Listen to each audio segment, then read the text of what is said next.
What's up, guys? Welcome to another edition of What the Hell Am I Doing? I'm your host, A-Wipe. What's up, guys? Welcome to another edition of Extreme Dealer Drives, where we are always balling on a budget and wrenching in our garage. And today's episode is going to be awesome. So check this out. Look at this. It's all cleaned up. Huh, what happened over here? Everything's all clean. Oh my goodness. It's almost like there's a really big project about to happen, and everybody cleaned up in preparation to tear this car apart.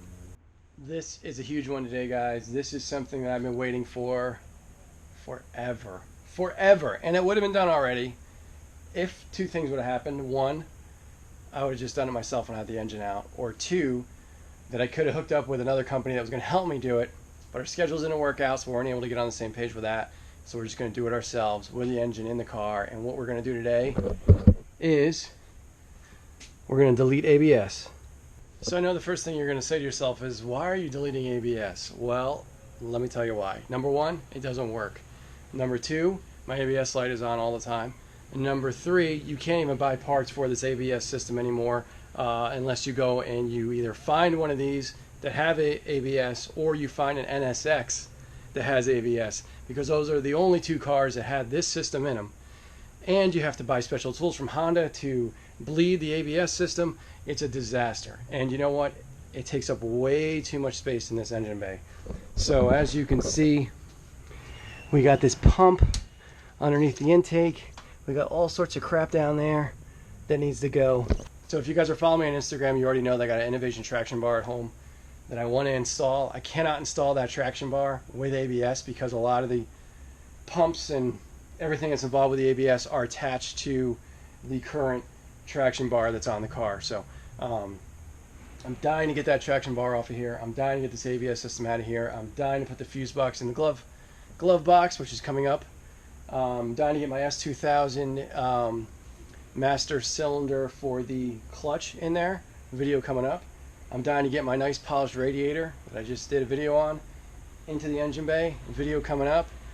I'm dying to get rid of this intake, put on a different intake. Video coming up. There's so much stuff going on right now, and I have all of it. Like, I don't need money. I don't need resources. I just need to get this stuff out of the car so I can install my new stuff. So I'm so excited about deleting this ABS today. I'm going to show you how to do it. It shouldn't be too hard. It shouldn't be. But we're going to find out.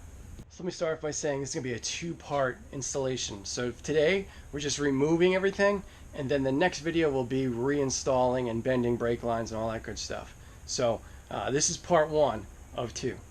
Alright, so deleting ABS is not just about removing a couple things and your car going to non-ABS setup. You have to change out the master cylinder. I got a OEM Honda Prelude master cylinder and brake booster for $99 shipped off eBay. It's obviously used, but it's in great shape. And my brake booster, the previous owner, of course, neglected their braking system.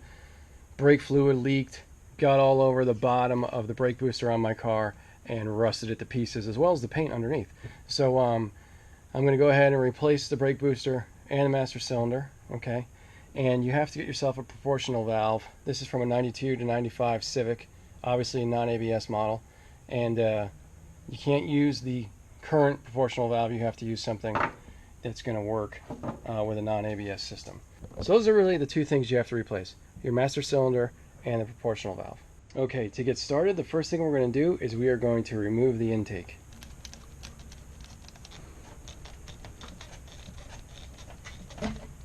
Alright, with that intake removed, you can really kind of see what we're dealing with here.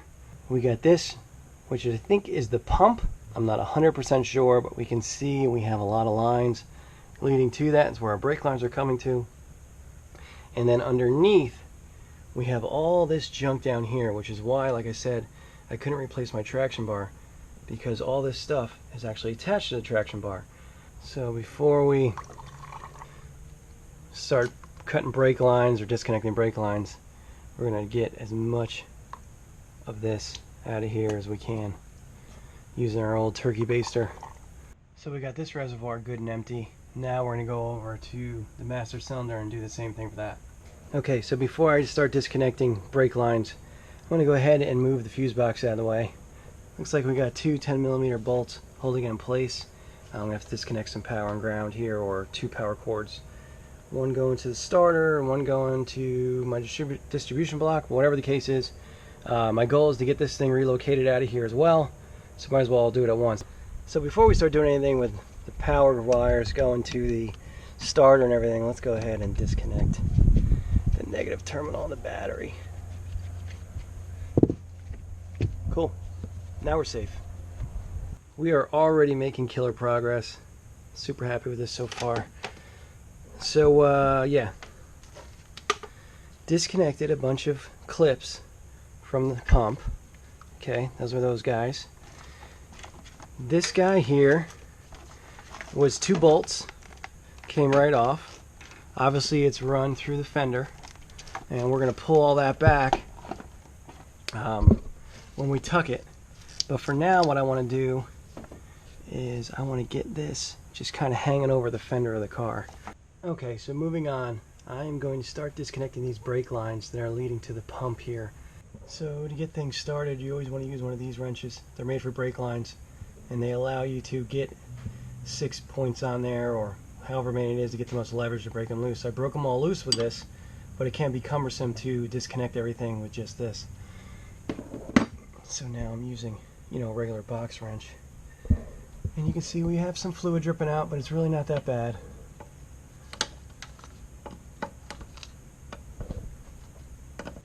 Alright, so those lines are free. You can see they're dripping. And hopefully they're missing my shifter.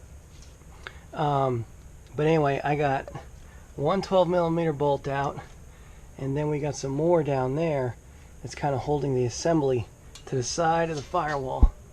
So I had to get those 2 12mm bolts out, and I should be able to pull that thing up and out of the way.